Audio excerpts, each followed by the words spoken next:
দেশের বরেণ্য অভিনেতা, নাট্যকার ও মঞ্চ নির্দেশক আতাউর রহমানের মরদেহ আজ কেন্দ্রীয় শহীদ মিনারে নেওয়া হবে।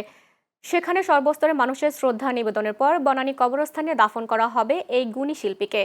অভিনয়শিল্পী সংঘ জানিয়েছে, বেলা ৩টা থেকে ৪টা পর্যন্ত শহীদ মিনারে তার মরদেহ রাখা হবে। পরে মগবাজারে নিজ বাসভবনের সামনে জানাজা অনুষ্ঠিত হবে। জানাজা শেষে বনানী কবরস্থানে তাকে দাফন করা হবে। সোমবার রাতে রাজধানীর একটি বেসরকারি হাসপাতালে চিকিৎসাধীন অবস্থায় শেষ নিঃশ্বাস ত্যাগ করেন আতাউর রহমান। মৃত্যুকালে তার বয়স হয়েছিল ৮৪ বছর। বাংলাদেশের মঞ্চ নাটক আন্দোলনের অন্যতম পথিকৃৎ ছিলেন আতাউর রহমান।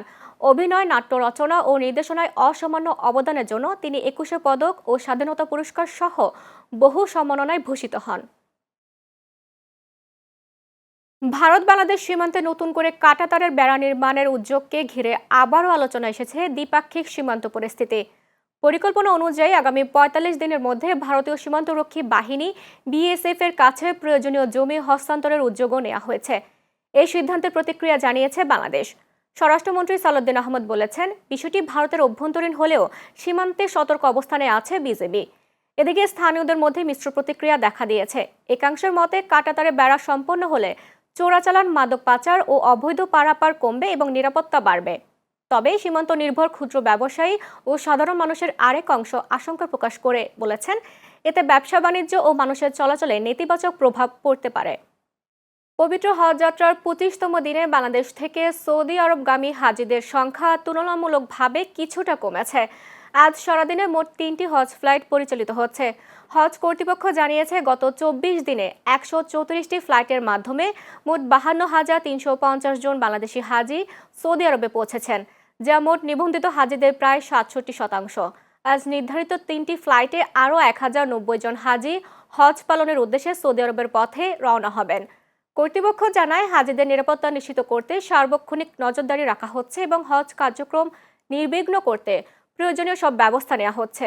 এদিকে চলতি হজ মৌসুমে এখন পর্যন্ত ১৩ জন বাংলাদেশি হাজি মৃত্যু হয়েছে, যাদের মধ্যে ১০ জন পুরুষ ও ৩ জন নারী। অন্যদিকে হাজিরা জানিয়েছেন, হজ ক্যাম্পের নিরাপত্তা ও ব্যবস্থাপনা সন্তোষজনক এবং পর্যাপ্ত ফ্লাইট থাকায় দীর্ঘ সময় অপেক্ষা করতে হচ্ছে না। ফলে হজ যাত্রা তুলনামূলকভাবে স্বস্তিদায়ক হচ্ছে। এখানে এসে সুন্দর ব্যবস্থাপনা পাইছি এবং টয়লেট বা অন্যান্য বিছানাপত্র সবগুলো সুন্দর পাইছি এবং খাওয়ার ব্যবস্থা ইনশাল্লাহ অনেক ভালো। আমরা সকালেও নাস্তা করেছি, কাল রাত্রেও খেয়েছি। দীর্ঘ জার্নিতে একটু তো ভুল ত্রুটি থাকেই, সেটা এরা সব দিক থেকে আমাদের জন্য সহযোগিতা করেছে। আর এদের ব্যবস্থাপনা মোটামুটি খুবই ভালো।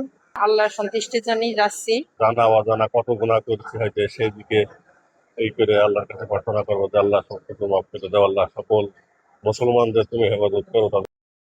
উখিয়া টেকনাফের ৩২টি রোহিঙ্গা ক্যাম্পে হামের সংক্রমণের শঙ্কা বাড়ছে।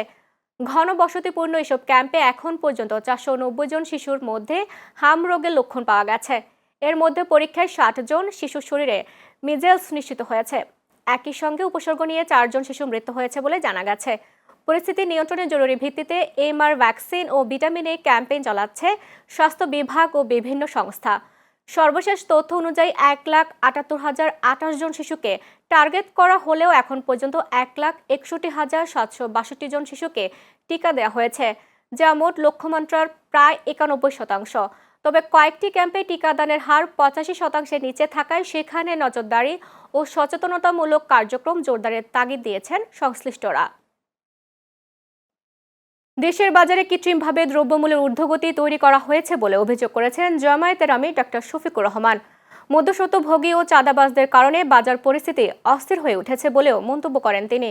আজ রাজধানীর মিরপুর শাহ আলী পাইকারি বাজার পরিদর্শন শেষে জামায়াত আমির বলেন, সাধারণ মানুষের ক্রয় ক্ষমতার কথা বিবেচনায় নিয়ে বাজার পরিস্থিতি সহনীয় রাখতে সরকারকে কার্যকর উদ্যোগ নিতে হবে। বিরোধী দলীয় নেতা আরও বলেন, সিন্ডিকেটের কারণে নিত্যপণ্যের দাম অস্বাভাবিকভাবে বাড়ছে। এ অবস্থায় জনগণের স্বার্থে সংসদের ভেতরে ও বাইরে বিরোধী দল সোচ্চার থাকবে বলেও জানান তিনি। জায়গায় জায়গায় মধ্যস্বত্বভোগী, সিন্ডিকেট এবং চাঁদাবাজের কারণে এখানে যারা ব্যবসায়ী আছে তারাও কিন্তু ভালো ব্যবসা করতে হবে। আমরা যারা মুক্তা আছি, আমরা ন্যায্য মূল্যে আমাদের পণ্যগুলো পাই না। কৃষক তার উৎপাদিত মূল্যের ন্যায্য মূল্য পায় না, মাঝখানে অন্যদের পেটে ঢুকে যায়। আমরা ওটা ভাঙতে চাই। আমাদের দাবি সংসদের ভিতরে এবং বাইরে সব জায়গায় অব্যাহত। বাংলাদেশ ব্যাংক কাঁচা পাট রপ্তানির ক্ষেত্রে সরকারি রাজস্ব ফি পুনর্নির্ধারণ করেছে। নতুন সিদ্ধান্ত অনুযায়ী এখন থেকে প্রতি বেলে কাঁচা পাট রপ্তানিতে 4 টাকা হারে রাজস্ব ফি পরিশোধ করতে হবে। বাংলাদেশ ব্যাংকের বৈদেশিক মুদ্রানীতি বিভাগ থেকে জারি করা এক প্রজ্ঞাপনে এ তথ্য জানানো হয়েছে।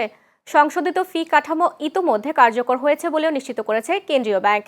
সংশ্লিষ্ট সূত্রে জানিয়েছে, আন্তর্জাতিক বাজারে বাংলাদেশের কাঁচা পাটের চাহিদা ও রপ্তানি কার্যক্রমকে আরও সুশৃঙ্খল করতে এই সিদ্ধান্ত নেওয়া হয়েছে। একই সঙ্গে রপ্তানি খাতে স্বচ্ছতা বৃদ্ধি এবং সরকারের রাজস্ব আদায় নিশ্চিত করাও এই উদ্যোগের অন্যতম উদ্দেশ্য।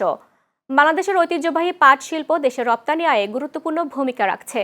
পরিবেশ বান্ধব প্রাকৃতিক আঁশ হিসেবে বিশ্ববাজারে পাটের চাহিদা বাড়াতে থাকা সরকারও এই খাতকে আরও কার্যকর ও প্রতিযোগিতামূলক করতে বিভিন্ন পদক্ষেপ নিচ্ছে। আসন্ন ঈদুল আজহাকে সামনে রেখে রাজধানী সহ সারা দেশে কোরবানির পশুর হাট বসানোর প্রস্তুতি শুরু করেছে সরকার ও সিটি কর্পোরেশনগুলো। এবার রাজধানীতে 27টি সহ সারা দেশে 3,600টির বেশি পশুর হাট বসবে বলে জানিয়েছে সংশ্লিষ্ট সূত্র। ইতিমধ্যে বিভিন্ন হাটে অবকাঠামোগত প্রস্তুতি ও ব্যবস্থাপনার কাজ শুরু করেছেন ইজারাদাররা। সংশ্লিষ্টরা জানিয়েছেন, কোরবানির পশুর পর্যাপ্ত মজুদ থাকায় এবার পশু সংকটের কোনো আশঙ্কা নেই। এছাড়া সীমান্ত দিয়ে অবৈধভাবে কোরবানির পশুর অনুপ্রবেশ ঠেকাতে কঠোর অবস্থানের কথা জানিয়েছে সরকার। এদিকে শেষ মুহূর্তের প্রস্তুতিতে ব্যস্ত সময় পার করছেন দেশের খামারিরা। কোরবানির পশু বিক্রির আশায় গরু ও ছাগলের পরিচর্যায় দিনরাত পরিশ্রম করছেন তারা। তবে পশু খাদ্য, ওষুধ ও পরিবহন খরচ বেড়ে যাওয়ায় কিছুটা দুশ্চিন্তায় আছেন খামারিরা। তারপরও ভালো দামের আশায় তারা আশাবাদী। কিনতেছে গরু আছে মোটামুটি, বাজার খুব কমও না খুব বেশিও না, মিডিয়াম বাজার আছে। মিডিয়াম বাজার আছে, হ্যাঁ। গম চাচ্ছে যে 80-90 1 লাখের ভিতর দিয়ে গরু কিনবো। যে বাজার, আমাদের খামারিরা আমরা লাভবান হবো কিভাবে? যে তেলের সংকট, গাড়ি ভাড়ার দাম বাড়ে গেছে, বাইরের পার্টি আসতে পারতেছে না, এই জন্য আমাদের হাটে গরু বিক্রি বেচা কিনা কম। সমস্যা হচ্ছে কি, আমার দেশের গরু তো বিক্রি হচ্ছে না, আর বিদেশি গরু নিয়ে কি করবো? দেশের গরু তো মানুষ খাচ্ছে না। এই দেশের গরু বিক্রি মনে করেন 1 লাখের গরু 80,000 85,000 এইভাবে বেচা। বিশ্ববিদ্যালয় গবেষণা ও উদ্ভাবনীতে মনোযোগী হওয়ার আহ্বান জানিয়ে প্রধানমন্ত্রী তারেক রহমান বলেছেন, মেধা পাচার রোধ করে ভবিষ্যৎ চ্যালেঞ্জ মোকাবেলা করতে চায় সরকার। আজ ঢাকা বিশ্ববিদ্যালয় সিনেট ভবনে বিশ্ববিদ্যালয় মঞ্জুরি কমিশন আয়োজিত বাংলাদেশে উচ্চশিক্ষা রূপান্তর বিষয়ক কর্মশালায় প্রধানমন্ত্রী বলেন, শিক্ষা কারিকুলাম নতুন করে সাজানো এখন সময়ের দাবি। একই সাথে ফ্যাসিবাদ বিদায়ের পরে নতুন বাংলাদেশ গড়তে তারুণ্যের আকাঙ্ক্ষার কার্যকর বাস্তবায়নে সরকার আন্তরিক বলেও জানান প্রধানমন্ত্রী। অনুষ্ঠানে শিক্ষামন্ত্রী এহসানুল হক মিলন জানান, স্কুল পর্যায় থেকে কারিগরি শিক্ষা বাধ্যতামূলক করার পরিকল্পনা নিয়েছে সরকার। একই সঙ্গে কলেজ ও বিশ্ববিদ্যালয় পর্যায়ে শিক্ষার্থীদের জন্য ইনোভেশন গ্র্যান্ট চালুর উদ্যোগও নেওয়া হচ্ছে। আগামী বাংলাদেশ গড়ার জন্য, এই শিক্ষা ব্যবস্থা ব্যাপক পরিবর্তনের জন্য আগামী দিনে আমরা কি করতে পারি? দেখুন, আমরা কারিকুলাম নিয়ে কাজ করছি, আমরা লার্নিং আউটকামস কন্টেন্টের ভিতরে থেকে আমরা চাচ্ছি যে আগামী প্রজন্মকে সত্যিকার অর্থে শিক্ষা ব্যবস্থা প্রদান করা। একবিংশ শতাব্দীতে শিক্ষা, গবেষণা এবং জ্ঞানের উৎকর্ষ অর্জনের ক্ষেত্রে বিশ্ব বিখ্যাত বিশ্ববিদ্যালয়ের র্যাঙ্কিংয়ে আমাদের বিশ্ববিদ্যালয়ের অবস্থান এখনো মনে হয় প্রত্যাশিত উচ্চতায় পৌঁছতে পারেনি। র্যাঙ্কিং এর ক্ষেত্রে সাধারণত গবেষণা, প্রকাশনা, পাবলিকেশন, সাইটেশন এবং উদ্ভাবন, এই বিষয়গুলোকে মনে হয় বেশি গুরুত্ব দেওয়া হয়। সেই ক্ষেত্রে আমাদের অবস্থান কোথায়, এই বিষয়গুলো নিয়ে আমাদের শিক্ষাবিদগণ নিশ্চয়ই আরো চিন্তা ভাবনা করবেন। শুধু পুঁথিগত শিক্ষায় নয়, বিশ্ববিদ্যালয় গবেষণা এবং উদ্ভাবনের দিকে মনোযোগ না দিলে মনে হয় প্রতিযোগিতামূলক বিশ্বে আমাদের টিকে থাকা কিছুটা হলো কষ্টসাধ্য হয়ে পড়বে। আজকালের মধ্যেই শক্তিশালী বৃষ্টি বলয়ের কবলে পড়তে পারে পুরো দেশ। বাংলাদেশ ওয়েদার অবজারভেশন টিমের পূর্বাভাস অনুযায়ী এই বৃষ্টি বলয়ের প্রভাব টানা প্রায় 8 দিন পর্যন্ত স্থায়ী হতে পারে। এ সময় দেশের বিভিন্ন অঞ্চলে আকাশ মেঘাচ্ছন্ন থাকার পাশাপাশি কোথাও কোথাও দমকা হাওয়ার সঙ্গে ভারী থেকে অতি ভারী বর্ষণ হতে পারে। বিশেষ করে উত্তরাঞ্চল, সিলেট ও উপকূলীয় এলাকাগুলোতে বৃষ্টিপাতের মাত্রা তুলনামূলক বেশি থাকার সম্ভাবনা রয়েছে। একই সঙ্গে তীব্র বজ্রপাতের ঝুঁকিও রয়েছে বলে সতর্ক করা হয়েছে। এদিকে বঙ্গোপসাগরে লঘুচাপ সৃষ্টি হওয়ায় সাগর উত্তাল হয়ে ওঠার আশঙ্কার কথা জানিয়েছে আবহাওয়া অফিস। ইতিমধ্যে সাগরের সব মাছ ধরা ট্রলার ও নৌযানগুলোকে সতর্কভাবে চলাচলের নির্দেশ দেওয়া হয়েছে। সুন্দরবন পূর্বাংশে বাঘ ও হরিণ, বিভিন্ন প্রজাতির বন্যপ্রাণীর উপস্থিতি বেড়েছে বলে জানিয়েছে বন বিভাগ। হরিণ শিকার কমে যাওয়া, বিষ দিয়ে মাছ ধরা নিয়ন্ত্রণ অভয়ারণ্যে অবৈধ প্রবেশ বন্ধ এবং টহল জোরদারের ফলে বনের প্রাণ প্রকৃতি আবারও ফিরে আসছে বলে দাবি সংশ্লিষ্টদের। বন বিভাগ জানিয়েছে, গত 1 বছরে বন্যপ্রাণী রক্ষায় ব্যাপক অভিযান চালানো হয়েছে। এ সময় প্রায় 35 কিলোমিটার দীর্ঘ হরিণ শিকারের ফাঁদ উদ্ধার ও ধ্বংস করা হয়। পাশাপাশি শত শত অবৈধ ফাঁদ, জাল ও বিষ দিয়ে ধরা মাছ জব্দ করেছে বন বিভাগ। বন বিভাগের তথ্য অনুযায়ী গত 1 বছরে 474টি অভিযানে 377 জনকে গ্রেপ্তার করা হয়েছে। জব্দ করা হয়েছে শতাধিক নৌযান, হাজার হাজার অবৈধ কাঁকড়া ধরার সরঞ্জাম ও বিপুল পরিমাণ হরিণের মাংস। তবে নতুন করে উদ্বেগ তৈরি করেছে বনদস্যুদের তৎপরতা। বন সংশ্লিষ্টরা বলছেন, সুন্দরবনের বিশাল এলাকা, সীমিত জনবল এবং অনেক নদী খালের নাব্যতা কমে যাওয়ায় দস্যুদের দমন এখনো বড় চ্যালেঞ্জ হয়ে রয়েছে। জাতিসংঘ শান্তিরক্ষা, বহুপাক্ষিক কূটনীতি ও আন্তর্জাতিক সহযোগিতার প্রতি দৃঢ় অঙ্গীকার পুনর্ব্যক্ত করেছে বাংলাদেশ। নিউ ইয়র্কে জাতিসংঘে বাংলাদেশের স্থায়ী মিশন সফরকালে যুক্তরাষ্ট্র আর্মি ওয়ার কলেজের প্রতিনিধি দলের সঙ্গে অনুষ্ঠিত বৈঠকে এই অঙ্গীকার তুলে ধরা হয়। বৈঠকে প্রতিনিধি দলকে স্বাগত জানিয়ে জাতিসংঘে বাংলাদেশের স্থায়ী প্রতিনিধি রাষ্ট্রদূত সালাউদ্দিন নোমান চৌধুরী বলেন, আন্তর্জাতিক শান্তি ও নিরাপত্তার প্রতি বাংলাদেশের সাংবিধানিক অঙ্গীকারের ভিত্তিতেই জাতিসংঘের সঙ্গে দীর্ঘদিনের সম্পর্ক গড়ে উঠেছে। তিনি জানান, বাংলাদেশ বর্তমানে জাতিসংঘ শান্তিরক্ষা কার্যক্রমে অন্যতম বৃহৎ অংশগ্রহণকারী দেশ হিসেবে বিশ্বের বিভিন্ন সংঘাতপূর্ণ এলাকায় পেশাদারিত্বের সঙ্গে দায়িত্ব পালন করে আসছে। এ সময় তিনি শান্তিরক্ষা, টেকসই উন্নয়ন, নারীর ক্ষমতায়ন এবং জলবায়ু ন্যায় বিচারের ক্ষেত্রে বাংলাদেশের অর্জন ও অগ্রগতির বিষয়ও তুলে ধরেন। মানিকগঞ্জে মাদক, সন্ত্রাস, বাল্যবিবাহ, দুর্নীতি ও বিভিন্ন অপরাধ দমনে আইনশৃঙ্খলা বাহিনীকে আরও কঠোরভাবে কাজ করার নির্দেশ দিয়েছেন বেসামরিক বিমান ও পর্যটন মন্ত্রী আফরোজা খানম রিতা। সোমবার জেলা প্রশাসকের সম্মেলন কক্ষে অনুষ্ঠিত জেলা আইনশৃঙ্খলা কমিটির সভায় প্রধান অতিথির বক্তব্যে তিনি এই নির্দেশনা দেন। সভায় সভাপতিত্ব করেন জেলা প্রশাসক নাজমুন আরা সুলতানা। এ সময় আরও উপস্থিত ছিলেন জেলা পরিষদের প্রশাসক advocate জামেলুর Rashid Khan, civil surgeon মুফাক্খারুল ইসলাম সহ বিভিন্ন সরকারি দপ্তরের কর্মকর্তারা। সেবার মান উন্নয়নের সব 50 শয্যার উপজেলা হাসপাতালকে 100 শয্যায় উন্নীত করা হবে বলে জানিয়েছেন স্বাস্থ্যমন্ত্রী সর্দার মোহাম্মদ সাখাওয়াত হোসেন বকুল।